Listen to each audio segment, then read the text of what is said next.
What's up, Fake Book? I'm here with Michael Berlangua.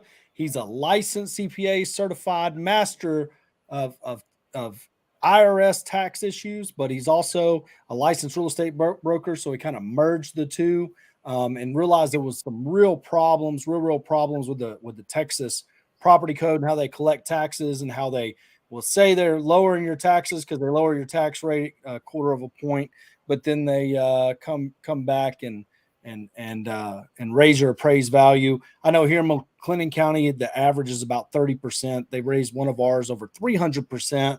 So we are going to all figure out right here on this live how we can protest our taxes, what the process is, and go through it. Here's my guy. He's brought to us by Anthony Gagne with Hive Mind. Guys, if you need help in real estate and you have access, you need to go to Hive Mind CRM. Search that, Google it, look up Anthony. He connected us. Michael, tell the people exactly who you are and what you got going on.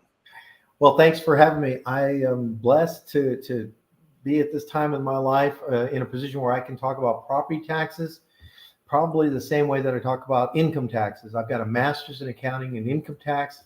I help people with the IRS. I do not prepare returns. I'm not your bookkeeper, your tax preparer. I'm the guy you call when you're suicidal or homicidal. That's usually when they get a letter from the IRS, right? They don't even want to open it.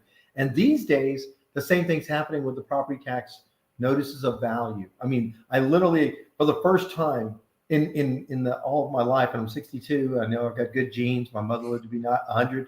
But believe it or not, for 6 years I've been studying this, and I finally realized that, wow, the values are so out of whack with some people's reality that they're telling me they're afraid to open the notice of value. I meant to have one. It's absolutely insane. I'm at our office in Waco. All of them went to our office in Groesbeck.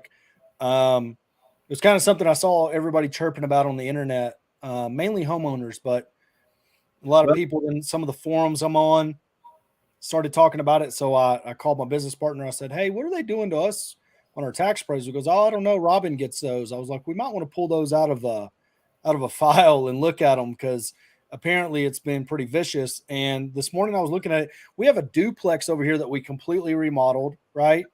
Completely remodeled duplex. It was on the tax roll for like 68.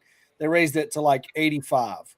Could probably sell it for 250 unless McLennan County watches this, and then that is not right.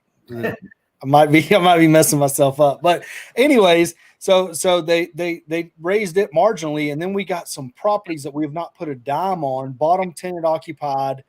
They trade at about $30,000 in that neighborhood, and they jacked them up to 150 from 25,000 and stuff like that. I mean, it's absolutely insane what the process is. They really shouldn't. They don't have any rhyme or reason. It doesn't make any sense at all. Like, I don't know how they come up with it. And it's kind of crazy that to think that this county that we're in right now got a 30% pay raise, of our tax dollars. And in the meantime, like, if you're a senior citizen and you own your property, you get a little bit of relief. But what if you're a senior citizen that rents? Well, you make an excellent point, and are going to talk for a few minutes on just how to get the process going, because we're going to have another time, or we'll either talk. I'd like to do this live like we're doing, and then give people the whole enchilada. But to your point specifically, the January 1st is the effective date of the valuation.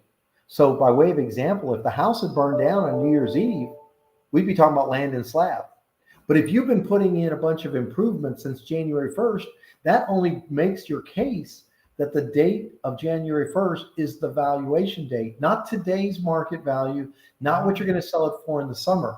And that right off the bat, I'm showing you how the culture of government is contrary to the common sense of the taxpayer, right? Because you said it. You said, Mike, I mean, today I might be able to sell it, but what could you have sold it for January 1st? The Houston flood victims found this biting them on the backside. It was very sad, that the situation with Katrina and all that. But what was worse was the fact that because their houses hadn't flooded as of January 1st, they were having to deal with the valuations, even though they were now flooded out of their homes. Except for But see, that's the opportunity in an upwardly. I mean, you can see my hand in an upwardly mobile market. I don't care what you could sell it for up here. This next summer. I'm concerned with what the government thinks it's worth January 1st. And today we're going to keep it real brief because you and I just getting into the flow of this. But I don't know about McLennan County, but in Bexar County, they got their notices over the weekend, and the notice of value form is what has fooled everybody. Not only even when they weren't exaggerated, but if you look at that notice of value form in Bexar County, there's 5 places on that first sheet. It says, "Do not pay. This is not an invoice. This is," and so what do you do when you get a letter from the government that says don't pay? Most of you throw it away. You That's don't. right. You think, oh, okay, I don't have to do anything. It's not a bill. It's right. It's not a bill, but it is the first step in creating the bill that we're going to get in October. That's what blows me away. And I don't know about McLennan County. I speak all over the state of Texas, live and by Zoom and every other medium. But if you flip it over in Bexar County, the notice of protest form is what we're going to talk about today. And if all we did was talk about this from now till May 16th, assuming that that's the earliest deadline that anybody listening had to deal with, we're going to do them a value. So I don't know if you want to show them the form, but no, I'll show them. Yeah, I'll add it in right now. Yeah. So this notice of protest form, I might add, is the comptroller's current approved form that the majority of the counties use to allow you to protest. You don't have to use this form, but it's promulgated by the comptroller. And what's important to note is that you in the past it would be pre-printed often with your name and your mailing address, but it might not have, as I filled this form out with my information, your phone number or your email address. Now, thanks to COVID, and I say that because there's a blessing in disguise to every tragedy, the email and the phone number in that section 1 enables us now to do this remotely. So my life changed dramatically. I thought I could only help people in Bexar County because I'd have to go down to the county. Now I've been from El Paso to Galveston, and from Laredo, I'll go to Lubbock, because by email address, they can communicate with me and we can set up a Zoom hearing or we can set up a telephone conference, and we don't have to wait in line. And it's really efficient. The government did us a favor in that regard. So in the property description, go back up if you would, please. Go back up. So in section 2, that's only applicable if it's not the same address as where you're getting your mail. So if you own a property at 123 Richmond in Rosenberg, Texas, well then you would put a different address than, in this case, my mailing address or where I live. What if I want to do multiple properties? Do I have to fill out multiple forms? Yes, that's correct. You're going to fill out one per property because the government isn't going to assume that you're protesting all the values. Not that we're going to discourage anybody from doing what we're going to teach them, and that's finding out how the county came up with the values per property.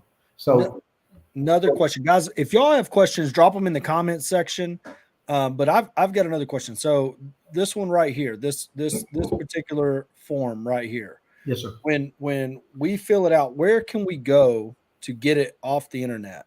Where do you know the website? Well, first of all, we're providing a pre-filled form that gives them a guide, but every county appraisal district on their website, it'll say forms, and under the appraisal review board tab or under forms tab, they'll have their notice to protest. Now that's being mailed with the notice of value, so they'll find it in their mail.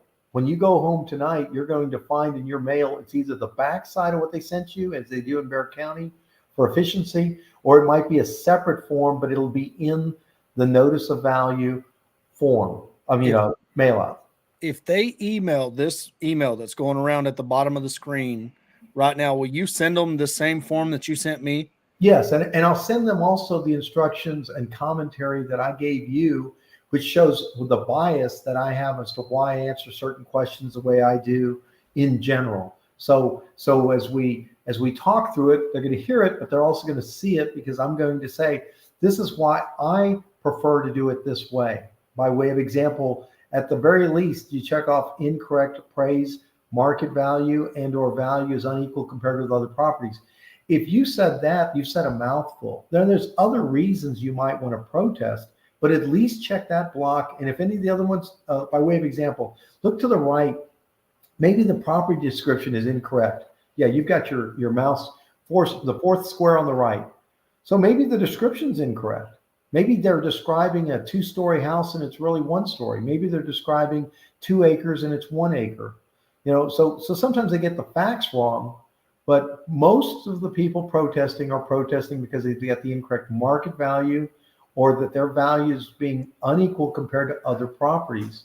Now, if you look on the left-hand side, there's another one for, it's in the wrong taxing jurisdiction, or maybe the exemptions are wrong. But we're not going to talk about that. We're talking about, the primary reason for the majority of the listeners, our friends, our family, our neighbors, they need to check block 1. Anything else is a bonus if they feel the need to. So you were when we were offline, you were telling you request a free hearing. Well, let's keep moving through it. So go to section 4. Go to section 4, and you're going to see where they ask you what your opinion of value is. And if you'll notice, it says optional. So I type in not at this time. You don't start. You don't make the first offer in any negotiation. That's the rule of negotiations, right? You don't have any obligation to suggest a value, nor should you, because you don't even know what they're using that you should be contradicting. So in the second block where it says, please provide facts that may help resolve this protest, unfortunately, the comptroller's form isn't keeping up with state law. But state law says if you ask, please provide the county appraisal district's evidence. As per state law, they have to give that to you 14 days prior to any scheduled appraisal review board hearing. So what does that mean in practical English? That means that you don't have to go to a hearing unprepared for what they're going to say. You're going to know what they're going to say before they say it. And now you've got time to prepare to contradict them at market data, or maybe to also expose their ignorance of your property condition or location or other extenuating circumstances. So I like to say what we're teaching today, and today only is our priority, is that before the filing deadline, we want to get a reservation in the tax restaurant, and we want them to send us the menu, or at least the recipe as to how they made the item. So this is like one-sided discovery. They have to give us what they have, but we don't have to tell them what we think until the hearing. Not yet. And if you go to hearing type, which is lead into the section 5, it asks, do you request an informal conference with the appraisal office before the protest hearing? Now, this is important to note because many people think, because they're very, most of us, we're loving our neighbors, we love ourselves, we're being very amenable to being friendly. And I'm not saying to not be friendly. I'm not saying not to be polite. These people that represent the appraisal districts do not have a motivation to beat us up. It may seem otherwise, but truly they are overworked, underpaid, and they're not commission-based. That's what you have to understand about the people that work for the appraisal district. And the worst thing is they're not elected. They do not answer to the populace. And yes, but given that they don't want to be there any more than their job dictates that they do, what I tell people is I want to request an informal conference, almost like I want to have a preseason game before I get into the season. I can show up to that informal conference or not show up. It doesn't negate my ability to go to the formal hearing, which again, we'll talk about the best case presentation for that. But today we just want to emphasize that you want to check the block that says, yes, I want an informal conference, whether it's by phone or by Zoom. Let them explain the evidence that they've sent you. Now you've got not only in writing, but now you're hearing them. And before you even contradict them, you can make all the notes you want, because I then suggest that you do not go in front of a single member ARB panel. And the reason I suggest this and what I teach to everybody, and if they can see me on screen or if they can't, I say every panel, they either are looking for facts. I point at my head. They're looking for images that I give them pictures, and they might have a heart. I mean, most of these people, aren't like they work for the IRS where they would be great heart donors. If I ever needed a transplant, I'm going to get a revenue officer from the IRS. I'm joking, but maybe that's who I should consider. But the appraisal review board panel is like a jury of our peers. They are not real estate investors. They are not real estate experts. They are not real estate appraisers. They're not real estate brokers. They're just a panel of our peers. And I want three. I don't want one that maybe they don't like the way you wear your cap, or they don't like the fact that Mike, because you've been so overwhelmed, you haven't washed your hair in 2 days. But my point being is they're going to like something about the way we present it if we give them facts and images, meaning pictures and estimates of whatever our issues are. So that's why I say don't go in front of a single member panel when you can get a 3-member panel, because I think you'll be, they may like the fur on your face, Corey. They may like your cap. Yeah, but they're gonna, if you give them pictures, the people who are feelers are gonna say, wow, thanks for giving me that picture. I really see what you're talking about. That house needs to be painted. You give them facts. Hey, Mr. Rodriguez is going to cost me 10 grand if I paint the whole house. And so we'll talk about that in a subsequent seminar. But what we've done here is we've moved on to say the next thing they're going to ask is, do you want to do this in person? And it used to be the answer was yes, but not anymore. Why? When they might keep you there an hour or 2 hours waiting if they're overwhelmed with attendees. And I think this year more than ever, they're going to be overwhelmed. I mean, just the other day, I went to a hearing before the tax season started, and it was 2 hours before they saw me. But the good news was I was in the convenience of my home. My client was in the convenience of their property, and we kept doing things. Corey, we just kept, doing our due, checking our emails or whatever, and getting a bite to eat. We weren't wasting a half hour driving down to the appraisal district, sitting in their lobby, and then getting frustrated, getting uncomfortable. So I don't recommend you do it in person unless you just don't have the technology to do if you go back to the screen, to do what the options are. Yeah. Because the next option is by telephone conference. I would rate that number 2, and I'd rate number 3 number 1 video conferencing. So that's why I check out video conferencing. I know I have a face for radio, but I do know that my clients are very, very they're neighbor next door. I mean, you're a resident and a neighbor to that panel, so to speak, and they may appreciate, Corey, that you're one in the county. So that's really it. I mean, if you go down, let's just go to the bottom, and then we'll cut. Go ahead.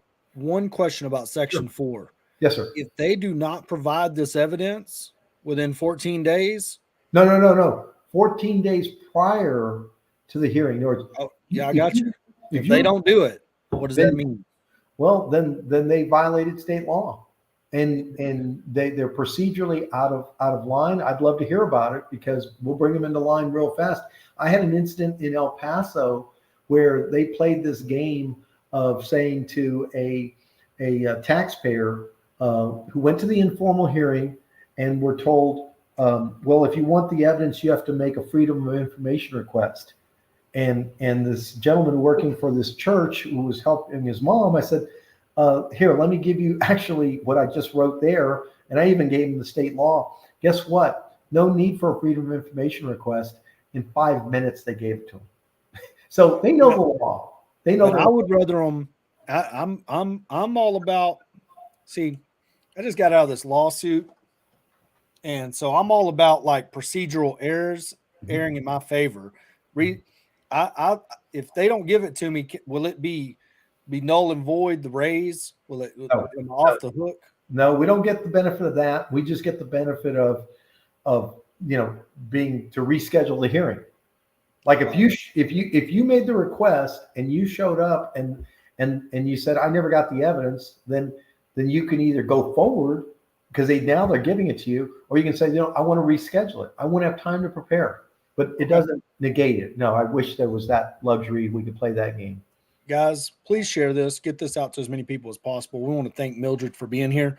Okay, so we're down to section 6 now.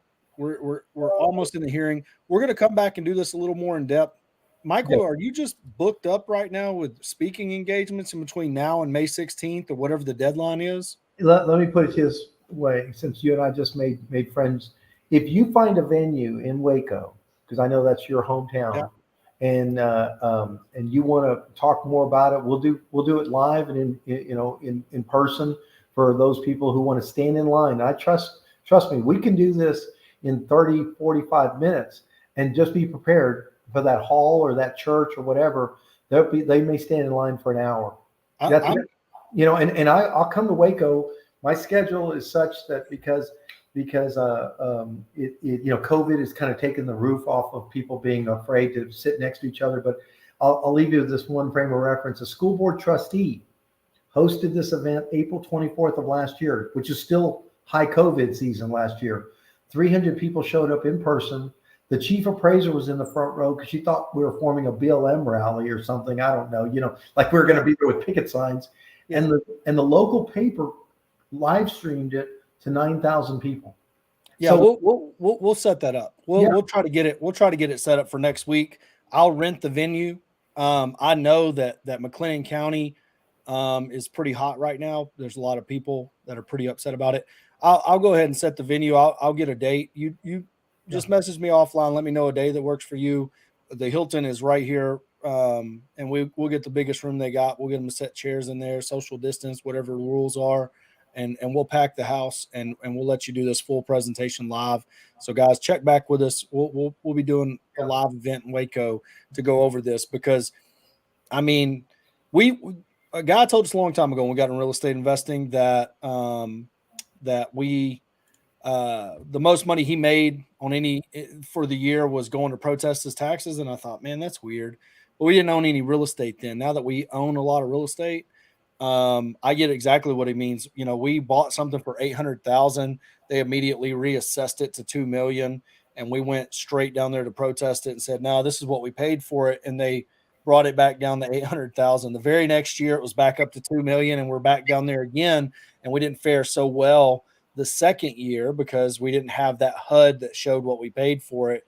So these little tips and tricks that you're giving just on this live and guys, there's an entire other book of how to do this. He's got it labeled the master class that he'll go through. We'll do it on a later live as well. We'll try to put some more planning into it. But if we can come do this in person, get all your questions answered, this is really valuable because it can save you a ton of money. Corey, if I could close with some scriptural authority for those people that are thinking, have any anxieties. I mean, Jesus said, pay to Caesar what is Caesar's and God what is God's. Caesar's dead last time I checked, unless you have a king of McLennan County. They didn't modify the Bible. And this message for those who don't appreciate the sacred text from that vantage point is traveled into mosques and into temples. It is not Democrat or Republican. It's just you and I working together to spread the good news that, you know what, you have the right to protest. And the Texas Taxpayer Bill of Rights says that you have the right to contest the decision. And my favorite quote from a judge is, tax avoidance isn't tax evasion. So just so that we clear the air that, you and I weren't, encouraging anybody to do anything that they need to be nervous about. We're going to blow people's minds in a good way. And elected officials are jumping on board. And if the media would just open up we will make a difference for the benefit of anybody who we want their values to go up. We just don't want them to be taxed as much as possible along the way. What I really, these are the changes that I would make if I was left in charge of it. Put a lot of thought into this. First thing I would do is I would limit the amount they can raise your appraisal to inflation. Max of whatever inflation is should be the max your appraisal can go up in any given year. The only time they can do a true reassess would be when the property trades hands. All of the disabled caps for seniors and disabled vets should be passed on to the landlord, if they are renting to a disabled vet, if they're renting to a disabled person, if that person would otherwise get a break on their taxes, if you are the landlord, you should be able to fill out an affidavit with that person's information and say, hey, I'm renting to this person, and your taxes should be froze right there until that tenant moves on. Simply because right now, as a landlord, what we are forced to do, and this is just across the board, we cannot lose money year in and year out. We can take a loss every once in a while, but we can't just lose money into perpetuity. And if we have a tenant in place that's been there long term and we have been generous and not raised their rent every year, we're dealing with inflation. We're dealing with everything else as well. As soon as they raise those taxes, that's it's like with inflation, you can say, hey, look, next year we're going to modify your lease to where now you're going to be responsible for the appliances. We're not going to fix and replace the appliances. We're not going to cover these repairs. We're going to do a limited amount of repairs. You're going to be responsible for the rest of the repairs, or we're going to have to raise your rent X number of dollars. 9 times out of 10, the tenant's going to say, no, I'll take care of these repairs. We can do that and keep the same tenant in place. But when the taxes go up, you and I both know you got to pay those. So the only way to do that is to pass that along to the tenant, and the tenant's either got to find a cheaper place to live, which if you're in that $600 to $800 a month rent range already, you are their cheapest option, and the taxing entity is going to take that away, because who can really truly afford, to sit there and pay $250 a month in just property taxes on a $650 a month rental. Well, if I was the comptroller, I tell you what I would be doing. I'd be lobbying the legislature, like the Surgeon General, that every landlord should be required to pass on this notice, and that is renting can be hazardous to your wealth. and Yeah. Meaning, I'm being facetious, but I'm not, because you know how the Surgeon General does that on the cigarettes. But if we as landlords had to pass on the pass through and make them aware, maybe then we wouldn't be the bad guys for no. taking the risk. And our tenants are ignorant, not stupid. They're just uninformed, and because our tenants doesn't want them to be informed. Our tenants are going to be informed.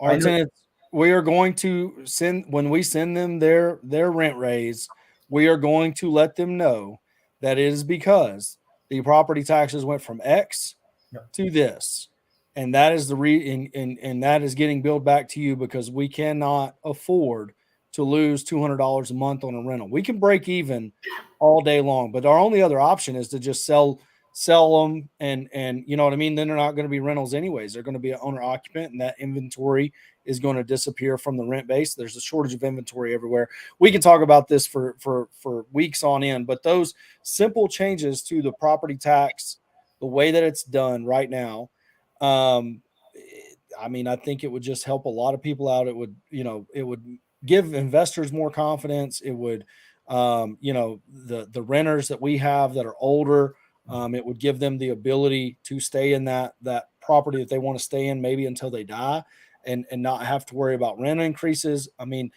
one way or the other, the government ends up picking up the tab on this. It can take the short route and give a tax break, or it can take the long route and come all the way back through on Section 8. So it's like, how do you want to pay it? You know what I mean? Like, eventually the taxpayers end up paying it anyways. But this year has been extremely crazy. So let's get back onto the form. Okay. So we're into the hearing here, hearing notice and procedures. Jump back in. Well, in Section 6, it's just asking, how do you want to communicate? I prefer email, but that's everybody's preference. You can have them send it to you by certified mail if you agree to pay the cost, or you can have them communicate by regular first-class mail. I always like the ARB to send a copy of its procedures, just for those people who want to be more studied on the fact that basically, just understand, the ARB is going to swear you in. They're going to be taking no more than 15 minutes to hear your side, to hear the county side, and then rebuttal, and then closing the hearing and making a ruling in front of you. You'll know what the value is when you walk away, but then we'll tell you in another class your right to arbitration, and that's an appeal right beyond the appraisal review board. So that's why we ask for the hearing procedures, but we're going to make them more aware. Then it goes on to say, do you request an electronic reminder? if you're so inclined and you like email or text, have them send you a reminder so that just to help them help you, show up for your hearing. Then the last is I can go either way. I'm old school. As I said, I'm 62, so I like getting some certified mail every once in a while. But if you rather get it by email, check yes by email. You want that because that starts the clock. Meaning Corey, you've gone to the county appraisal district. You've had the informal. You got prepared for the formal. You went in front of the panel. The panel gave you a number. And at the end of that 60-day clock starts, during which time you can either go to make a request for arbitration or you can file a lawsuit for litigation. And we'll talk about that in its own conversation. It's not an issue that needs to be addressed now because we don't even know if we didn't get satisfied at the ARB. But then let's see, I request a special panel to hear my protest. No, all of Section 7 has to do with property values of 52 million or more. If anybody's hearing this that needs to fill out Section 7, please send me your phone number. I want to talk to you because it doesn't apply to any of us, generally speaking. And then at the bottom, Section 8. One day, though. One day. One day. But remember, that's one asset. That's not all your assets. So even for those who have a portfolio of 52 million, this Section 7's only if you've got a $52 million asset or more. My boy Grant Cardone's got one. Grant, if you're watching, then we need to talk. Yeah, we need to talk. But Section 8, certification and signature, just check what's appropriate. Property owner, maybe you're just the neighbor, maybe you're the relative to somebody you're representing. Check that block, and then if you go to the bottom, move up the screen a little bit, I think, or is that the bottom? There you go. Then you can print your name and sign it and date it and send it. And you're done. You and I took a little bit of time. We got off the subject, but hopefully, if anybody wants us to mail it to them, we'll mail them a standard form. If they have any concerns, they can send it. Send it to. And I would also encourage you, like Corey, if you file that notice of protest, copy someone on the outside chance that something breaks down. You've got a witness. You've got a witness. I don't care if it's your relative or friend or someone. Copy it to somebody that knows that they witnessed that you sent it. If you sent it. You're muted, Corey. I'm muted. Yeah, I muted myself. I was over here drinking and stuff. Anyways, I think what I'm going to do is I'm going to try to get this into a Google Drive. I'm not the best at this, but I'm going to get somebody to get this into a Google Drive. I'm going to drop it down in the comments section. I'm going to post it in the Roughnecks Real Estate Facebook group. So if you're not in there, get in there. I'm going to put it in the comment section on YouTube. So if you're not subscribed to the YouTube, go subscribe to the YouTube. That's the two places it's going to be. I'm going to get something on the books, Michael, for us, hopefully next week. I'm going to get Stephanie working on that tomorrow. So tune in. We'll make an announcement. And we'll also put a date to do the rest of this virtually when it works for both of us. I appreciate you cutting 30 minutes of your time to go over this. This is super helpful. This is way more information than we had. And believe me, if you don't have a big team, if you've got a lot of properties, but you don't have a lot of people, this is going to be like I think we're in like 29 counties, and we're going to be sending this to all of our property management clients. So they're going to be getting it because guys, this is going to be painful. This is going to be painful for your tenants. This is going to be painful for your bottom line, because if you do lose a tenant, you're going to have to turn that unit. There's a ton of reasons other than just saving the tax money. There's a bunch of unintended consequences that go with it. So you don't want to, you don't want to skip this opportunity. You got till what, May 16th? Is that the deadline? That's for Bear County, and some of the counties may be a little bit later. So it'll be on the notice of value. It'll be at the bottom. It'll say protest by, and then you flip it over. But let's go by the numbers. 80% of property tax owners in Texas, more than 80% did not protest last year. So you have just blown the mind of everybody that's on. I've met with financial planners, real estate professionals. We finally got the CE course approved, or got the course approved for CE credit for realtors. The TREC did not even have a course approved to teach you what we're teaching. So we know. So what I'm saying is, you and I are making history here, because we're breaking it down into bite-sized steps. but we're going over the next 30 days, we're going to 45 days, we're going to have people in line that have never been in line before, or telling their friends and neighbors who didn't know that it was this simple to get in line. And then we'll teach them how to maybe make some progress, and then we'll teach them how to appeal it. Awesome. So we're going to schedule this all coming out, guys. If you're not watching on YouTube, go subscribe to the Roughneck Real Estate YouTube channel. Michael's email's at the bottom. Y'all blow this guy up, blow his mind, email him, ask your questions. Mildred needs information on the CE course. Mildred, email Michael. His email's scrolling at the bottom of the screen. He'll get you in touch. And we're going to put something together probably next week in Waco. Today is the 12th of April. So next week, we're going to try to get something probably down at the Hilton, probably be the easiest way with the big room. If you want to sponsor or buy some food or something, let us know. And we would love some chicken sandwiches from Chick-fil-A. That sounds good. So anyways, Michael, thank you for your time. I've got to jump off. I've got to make it to my daughter's softball game. Priorities. It's been family. Get over there. Hey, she's back here. I got some pictures in the back. This is my first time to go live in this office. I've been holding off. But Corey, I went all the way to Abilene because my nephew won the state championship last year. We're hoping we can go to the big game this time. Dude, so that's awesome. Yeah. I've got that's another reason why I had my mic muted. I was trying to get her gear in line. So anyways, I appreciate your time. I appreciate your generosity. I'm going to post this video around, guys. If you're still on here, go to the YouTube channel, grab the video, share it around where you can, send this to all your people, and we're going to get something on the books. And then we're going to set a time to go over the whole course with more time. How long does it take to go through that course? I would say 30, 40 minutes. And then after that, it's really just Q&A. Okay, awesome. We can create an environment in person, that would be cool. And then, if not, and by way of the chat, we might be able to also, dynamically embrace concerns. And we always can go offline and get specific. Okay, awesome. Okay. Appreciate your time, Michael. Thank you. Thank you, everybody. I'll talk to you a little bit more in depth, and we'll get some dates nailed down later. Take care. Thanks.